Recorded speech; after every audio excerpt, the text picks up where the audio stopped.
Welcome to Deep River Farm, folks. Just wanted to touch base with you right quick and tell you that we had a huge turnout at the concert that was given by Bantam Rooster and Southbound 49 there at the Bicentennial Park in Asheboro. We had an information tent set up and everything went real good. Large crowd, and we took in quite a bit of donations. I know of, it's just in cash, was over $6,000 in cash to help these families up in the western part of North Carolina get supplies and things that they need to fix their houses and things like that. And but if you ever need a band that is well worth the money, I suggest you get a hold of one of those two bands and book your appointments that you may have. If you're a town up in somewhere and you have these outdoor venues that you have singing and stuff like that, like we do around here, well worth it to get a hold of one of these bands, Bantam Rooster and Southbound 49. They're both on Facebook, and they are an incredible talented group of men and women that I can't hardly play the radio correctly. I get messed up on that, but they are incredibly talented and just a absolute best concert you could actually go to. And those guys do a phenomenal job, and they got it down pat. That's just all they are to it. They just got it down pat. But I wanted to give you a little report from the mountains as well. I talked to Tim, and he told me that he got his load in from Pensacola, Florida this morning. That was a load that we was anticipating after we made our delivery on the 2nd of November. We knew this load was coming from some churches around there, and he got that in this morning. He said he thought he had made a little headway in the gym and got all them boxes and stuff kind of fixed where he could get through there, and but now it's filled up again. So just wanted to let you know the donations are continuing to come in. It's very vital that these people get these donations, and their survival depends upon it. We sent in another 19 adapters for the buddy heaters, all that we could find at Lowe's, and shipped those in. At the concert last night, a fella came up to me. We appreciate that, Bob. He's sending in hoses and adapters as well. They should arrive tomorrow. You know, it's getting cold up in the mountains, folks. Low 30s now, upper 20s in the high elevations, and this stuff's very critical to their survival. Brother Bud let me know that they were needing chainsaws, so we've ordered 10 chainsaws and sharpeners, bar oil, 2-cycle oil, and all that to send up. And he did tell me that the adapters that we sent have arrived in Flat Rock.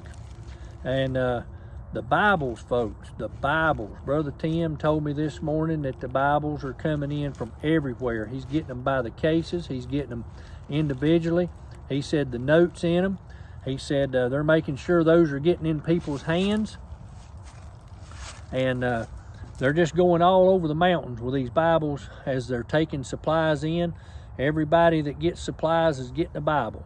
And there's children's Bibles on the way. He told me that a lady called him and she was shipping some children's Bibles as well. And that's a good thing, because we don't want to forget about the Bibles and the children, so that they can read and understand as well. Now, Tim did tell me that with the temporary housing that they've got, some people have. He said they are in need of full and queen size bed sheets, that type thing. So if you're looking to send anything, full and queen size bed sheets. Also still in demand is these adapters and hoses that goes to the buddy heaters, that these adapters connect to the hose and that hose connects to a 20-pound propane tank or a larger one. So it's very critical that they get this stuff. Also, Brother Tim told me that he's got a couple in there right now that's helping, that's from Georgia, and they've been up in the Hot Springs area, and he said that while they were up there, there's more bad news that they recovered 5 more bodies. That they saw some buzzards flying, and they brought in an excavator, and they was able to exhume 5 more bodies that was in some of the debris. So folks, the body count continues to mount, but you're not going to see it on mainstream media. They've kind of got stuck on this 200. Well, there's probably that missing in some of these little towns that got completely washed away alone.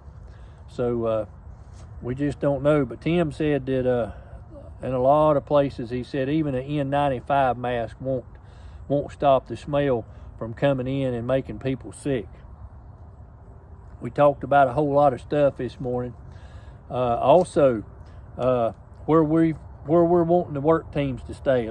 Now, we can get you on up into the devastation, and you can stay up in the devastation, but we're not recommending that, folks. If you want to come to work, we recommend that you stay there close to Hendersonville in the location we've got set for you.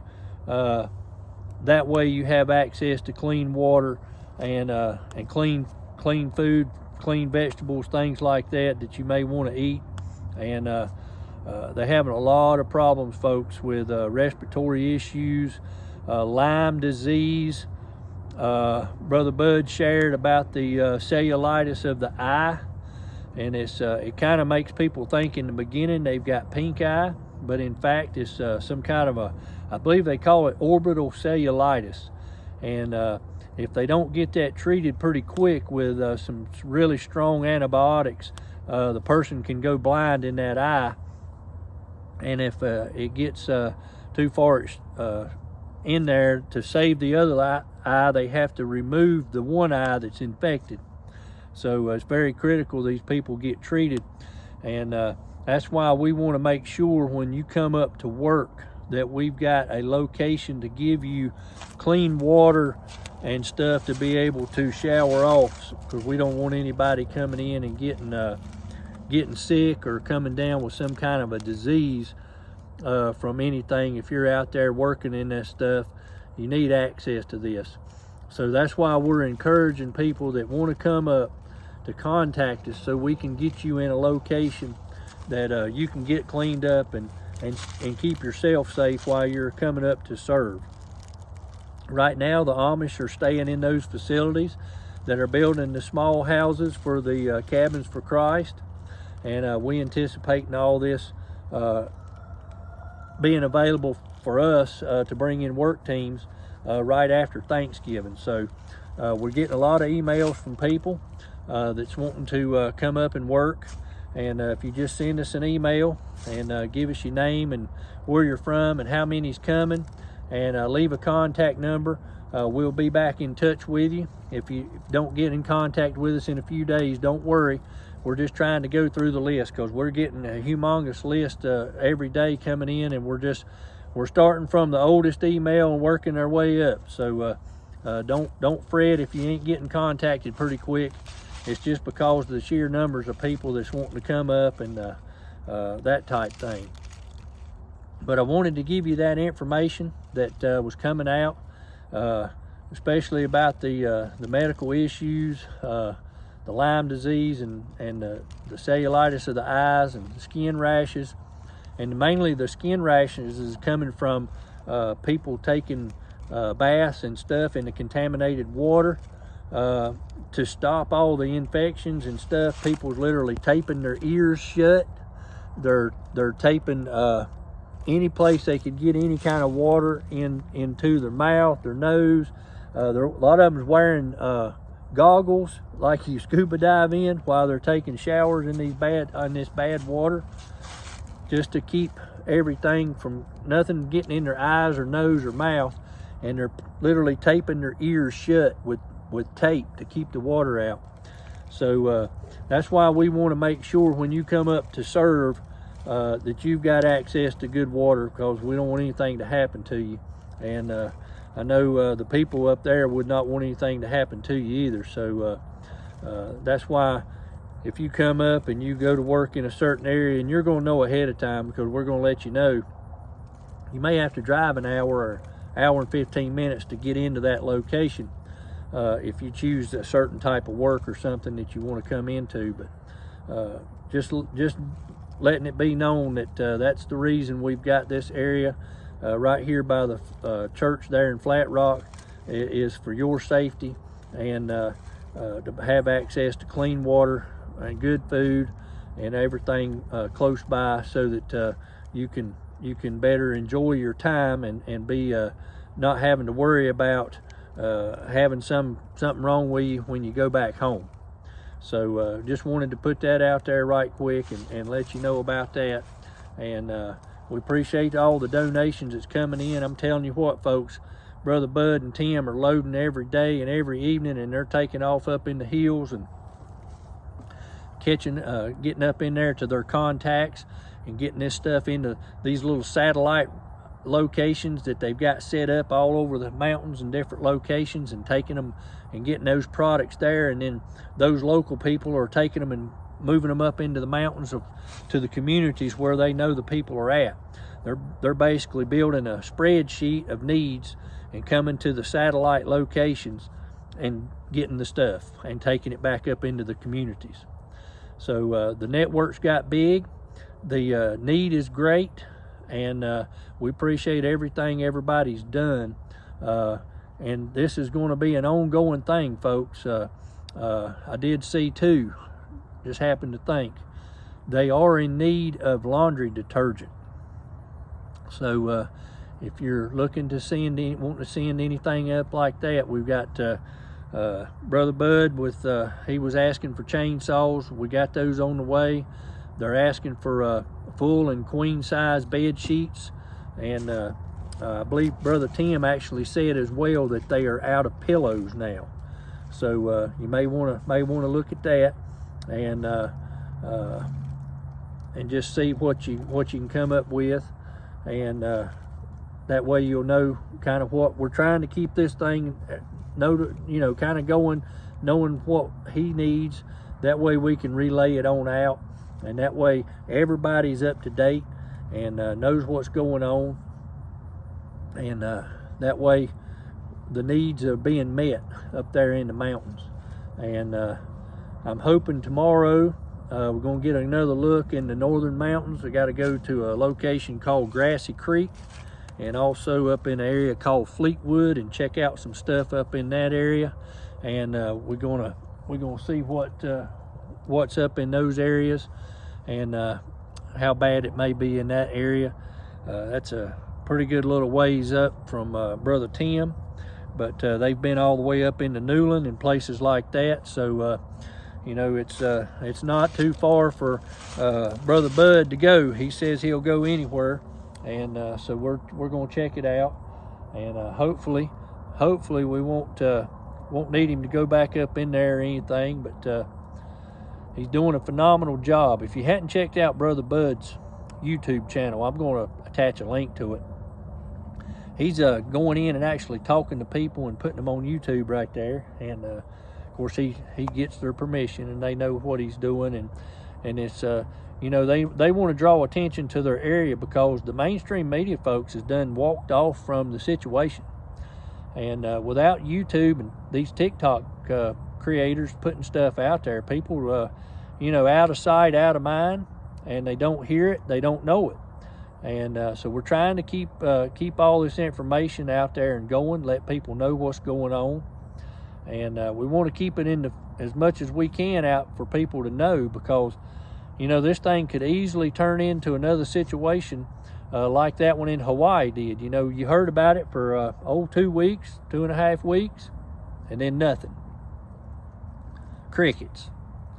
And that's not what we want here. We want people to know what's happening, and know what's going on, because over in Hawaii, that was one thing. That's way out across the ocean.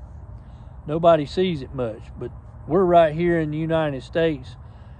We're just an hour half, 2 hour drive from where all this devastation's really bad, and you know, we're a good little ways out from it. And thank the Lord we didn't get tore up no more than we did with the wind and the rain and that type thing. But when you get an hour and a half from us, it really started getting tore up, a lot of trees down and things like that. And we were just fortunate we were able to be a donation site that was away from everything. We still had good roads coming in to us. We had access to being able to get big trucks into us, and then we knew how to get the goods up into the mountains to Brother Tim, and it's worked out real good because we can get it going and stage it, and then when he's ready, we make the delivery, and it's working out real well because we can't just bombard him without him being able to get out into the satellite locations. If they are too full and he can't deliver, we can't just flood him with stuff. So we're staging it, he stages it at the satellite, then he's prepared for us, and then we deliver, and that's how it's been working. And it's working out real good. If it wasn't for the local folks up there, this thing would not work, because people from out of the area don't know where all these communities are at, don't know that if you go up Thompson's Road here, so to speak, that it runs into the Smith Road over here, and then it connects back up into Flat Creek or whatever you may be, for example. And without that, and those people with that knowledge and knowing that these bridges are going to be out, but they know where there's a shallow place where they can get through on a four-wheeler, this would never be able to be possible. So it's a very intricate network that's set up, and it's working real well, and we're getting stuff to people who need it. And all your donations, folks, 100% of it's going straight to those folks. No operational costs. We want to stress that as much as possible. And these families that are benefiting from the donations, they've all been vetted. And what we mean by being vetted is they've went through the process, and it starts at school, folks. These teachers know these kids. They know their parents. They know a lot about them, and it starts at the school when these kids have been, flooded out or they've lost everything. So it starts right there because they know who the kids are. And then we come in and we're checking to make sure that these folks, they're not somebody that's rented a house. These people own their house, and they've been denied by their insurance, or they're having trouble with their insurance, or, the insurance may cover the tree that fell through, but not the flooded part. So there's a lot of stuff to work through. These folks are not on any type of government assistance or anything. Never have been.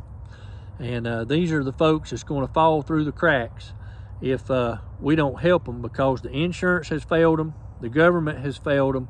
So the only people that can pick them up and stand in the gap for them is the churches. And that's what we're doing. So we just appreciate everything everybody's done, the money that's been sent in, and all the donations of clothes and all the necessary essentials and all the food and all the water, and all this stuff continues to come in. And without that, these folks would be in a world of hurt, and a lot of them would probably have passed on from hypothermia, dehydration, and so forth. And even the schools, folks, if it wasn't for these pallets of water that came in, the schools couldn't even operate, because a lot of the water that is in Asheville, the mainstream media acts like there's nothing wrong with the water. But I'm going to tell you, folks, it looks like you took some rusty metal and left it in a bucket for a month, and it's just as red and nasty as that rusted piece of metal. There's a lot of iron and who knows what else in it. There's a lot of industrial waste in this water. A lot of these plants completely had to be rebuilt. They got flooded. They sewage in the water. They still sewage flowing in the water in locations. And a lot of this stuff that you're hearing on the media is not true. The Buncombe County water system also feeds the Hendersonville system, and there's two different locations. If you're getting the stuff out of one of the the lakes above Asheville, you're completely contaminated, but if you're south of Asheville, that water supply is okay. But they don't tell that whole story on the mainstream news. So there's a big chunk of folks that still got contaminated water, if water. There's a whole lot of people out there with no power still, but they want you to believe that they've got power. That's not so. Some of these folks are not going to have power for a year, 9 months to a year. And that's all going to depend on if they can get the parts and materials and things they need from overseas to repair these transformers and these a lot of these intricate parts that they need in these substations. So don't believe anything you hear on mainstream. Do yourself some research and find out what the real truth is. I appreciate you watching this afternoon. We wanted to get this out. And another thank you to Southbound 49 and Bantam Rooster for a fantastic concert last night to benefit the hurricane relief through the Central Global Methodist Church. And if you're interested in helping a family, I urge you to call the church. The number's 336-629-1425, and we'll have that information in the description, as well as a way if you want to send in a monetary donation to help these families, you can do so. Thanks for watching. Y'all have a blessed day.